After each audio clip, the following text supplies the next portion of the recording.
1 मार्च 2025 से तेलंगाना में नए राशन कार्ड्स की तकसीम। तेलंगाना के वजीर पूनम प्रभाकर ने ऐलान किया कि 1 मार्च 2025 से अहले गरीब खानदानों में राशन कार्ड्स की तकसीम शुरू की जाएगी। पहले मरहले में हैदराबाद, रंगारेड्डी और मुत्तहदा महबूबनगर डिस्ट्रिक्ट्स में एक ही दिन में 1 लाख नए राशन कार्ड्स दिए जाएंगे। मार्च 8, 2025 के बाद दीगर डिस्ट्रिक्ट्स में भी राशन कार्ड तकसीम किए जाएंगे। वजीर ने कहा कि 10 साल बाद गरीब आवाम का राशन कार्ड हासिल करने का ख्वाब पूरा होने जा रहा है। तेलंगाना में कांग्रेस हुकूमत ने 26 जनवरी 2025 को नए राशन कार्ड्स की इजराई शुरू की गई और इब्तदाई तौर पर 16,900 खानदानों को राशन कार्ड दिए गए, लेकिन इसके बाद MLC इलेक्शंस का इंतखाबी ज़ाब्ते अखलाक नाफिज होने की वजह से इस अमल को रोक दिया गया था।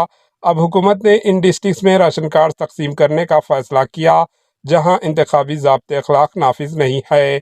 8 मार्च 2025 के बाद तमाम डिस्ट्रिक्ट्स में कार्ड्स तकसीम किए जाएंगे और हुकूमत मजमूई तौर पर 5,12,000 खानदानों को नए राशन कार्ड्स फराहम करेगी।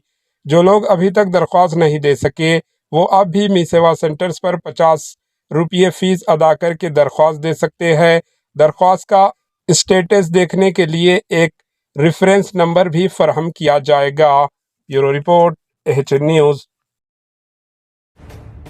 AHN न्यूज़ के YouTube चैनल को सब्सक्राइब करें और बेल आइकन को दबाना ना भूलें ताकि आपको हर नई आने वाली वीडियो का नोटिफिकेशन बर वक्त मिल सके।